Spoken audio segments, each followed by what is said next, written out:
What's going on, guys? This is Coach Matt and Coach Danny. I'm with Made to Move Physical Therapy. Coach Danny is with Low Country Quarterback Academy. We're going to do a video series on the rotational health and capacity of your shoulder.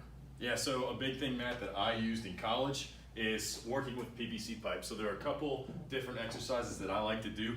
First, I just call it up and over. So yeah, just spread it out straight, just up, stretch, and then down, back. You can get even more narrow if you want, just as narrow as you can get.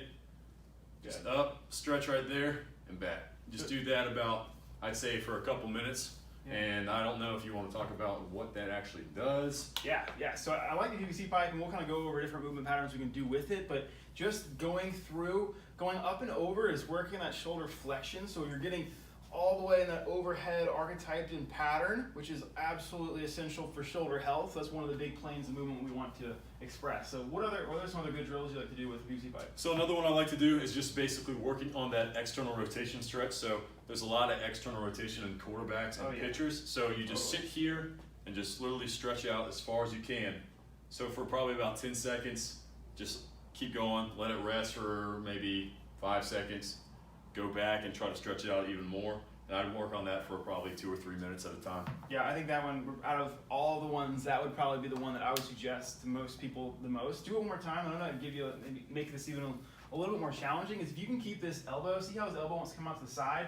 If you can keep it more in that front, in that plane that's like right at the body, you're gonna be a little bit more limited in how far you can get back, and you'll get a little bit more of a capsular stretch of that shoulder joint. Yeah, I feel that definitely a lot more. Yeah. Okay, what else we got? So really the last one that I did in college was just basically use this PVC pipe as like a pivot, put your foot here, and just kind of stretch that back. I don't know if that's your labrum or rotator cuff, whatever, and just sit here and feel a stretch, probably about 10 seconds again. Perfect, and then that matches to that follow through, so when you finish your throw, your finished position, you're more comfortable in, right? So that's a great exactly. Yep. So we just mobilized it, so we've just created that range of motion, we've stretched it. Now it's time to do some strengthening and stability work. So we'll go ahead and go into one of my favorite ones, which is the external rotation follow through drill. So we do a whole lot when it comes to strengthening mobilizing the joint. We've got it stretched out, it feels really good. And a lot of times when we throw, we're throwing down, right? It's down and follow through. But what we don't do a whole lot of is working back into that backwards pattern. Really, you're only going to be able to accelerate or throw as hard as you can decelerate your arm. So if we can work the muscles that help you decelerate, you're going to be able to throw harder, okay? So I'm going to have Danny do, it's called the follow through drill. You put a band at a low level, and he's going to essentially go through his throwing pattern and routine just as he would, but is going to be working the muscles in the opposite direction. This I would typically give for about 10 to 15 reps. I don't want this to be too heavy, but I do want this to be more of a stability-based exercise, get some blood flow in that musculature, and get it strong over time. 3 sets of 15 is typically pretty good for this exercise. Okay. The next stability exercise, it's my absolute favorite for any overhead athlete or thrower, is going to be a bottoms-up kettlebell press or carry. So we'll do carries here, and this weight may be deceiving. This pink kettlebell, I'm about to make Danny hug. This is embarrassing. But what we're going to do here is we should be able to stabilize the shoulder by having ourselves at a 90-90 position. So just how we did a hip drill a second ago with 90-90. Here we should be at 90 degrees, here it should be at 90 degrees, and we're just going to hold this. Our rotator cuff's main job and function is to hold the humeral head in socket. It'll go up a little bit higher. No. So this drill itself really works the rotator cuff in the capacity it's supposed to be doing, which is keeping that head in place. So if this was too light, we would switch it, but the goal here is I should be able to carry this, do walking laps for 20 to 30 seconds, and then I can switch arms and go into the other arm.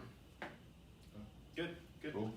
Awesome. The last part of this, we'll go over some technique-specific drills that Danny likes to use to reinforce all the patterns we did. So again, we want to mobilize Then we want to strengthen and stabilize the shoulder. Then we want to always follow it up with some technique stuff so it integrates back into the activity that we want to do. Right, so practical application. That's I'm a teacher, so there it is. Boom. So this is what I tell my high school quarterbacks now. So every day after we do a little bit of mobility work, we go into these throwing drills. So our first drill is, say my partner's 10 yards away from me, feet parallel to what we'll call the line of scrimmage or parallel to your partner.